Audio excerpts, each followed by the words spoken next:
Unang game pa lang ni Wemby at CP3, pinakita na agad yung kaya nilang gawin kapag nag-umpisa yung regular season. Isang lob pass mula kay CP3 papunta kay Wemby. Kahit paata gaano kataas ipasa ni CP3, aabutin pa rin ni Wembanyama. Kung titingnan pa yung play na yun, sinira na ni Wagner yung position ni Wemby na hinarangan niya sa may restricted area. Nagmula din yung play na yon sa pick and roll ni Wemby at ni CP3. Wala ding legit point guard nakakampi si Wemby last season. At yung madalas din gumagamit ng PNR kasi nga hindi rin siya pinapasahan last year at nilalabas pa yung bola sa may paint.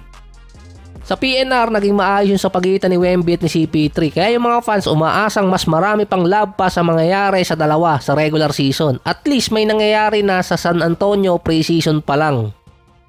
Yung assist to turnover ratio talaga yung isa pa sa palalakasin ni CP3. Nung last year, nag-experiment pa sila sa point guard na si Sohan na nilagay. At nung last season din, ang San Antonio ang top 5 worst team sa pick and roll offense at defense. Sila din ang worst team pagdating sa isolation play.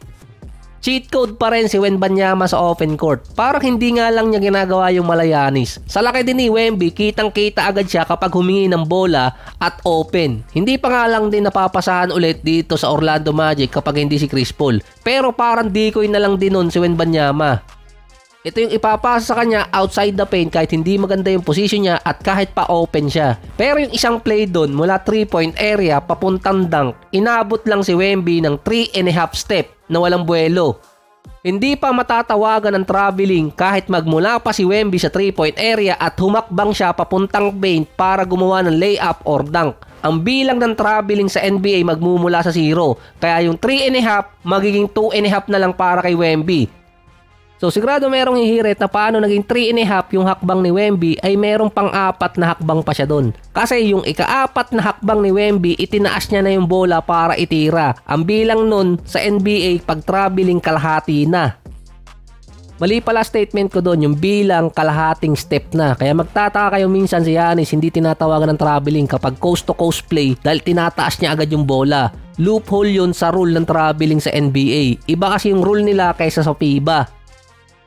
Parang lumiit yung basketball court ng NBA kapag nandun si Wembanyama. Si Giannis kasi aabutin ng 4 hanggang 5 hakbang mula half court. Kapag tinodo niya, nasa 4 hanggang 3 yun.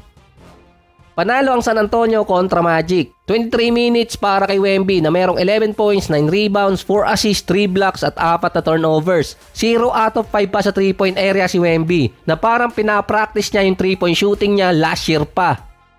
Si Chris Paul naman nasa 5 points, 2 rebounds, 3 assists at merong 2 steals. 2 turnovers nga lang din ang meron kay CP3. Limited minutes pa yung dalawa. Si Chris Paul, delikadong itaas agad yung playing time niya sa preseason dahil nga meron siyang history ng mga injury. 39 years old na lang din. Based pa sa interview ni Wembanyama, parang natural lang yung chemistry nilang dalawa ni Chris Paul. Marami magagandang plays ang binibigay ni CP3. Ito yung tinitingnan ko lang din sa lineup ng San Antonio. Nung first game nila sa preseason versus OKC, naka small ball lineup ang Spurs nun. Meron silang hindi pa nasusubukan dahil si Zach Collins hindi pa naglalaro.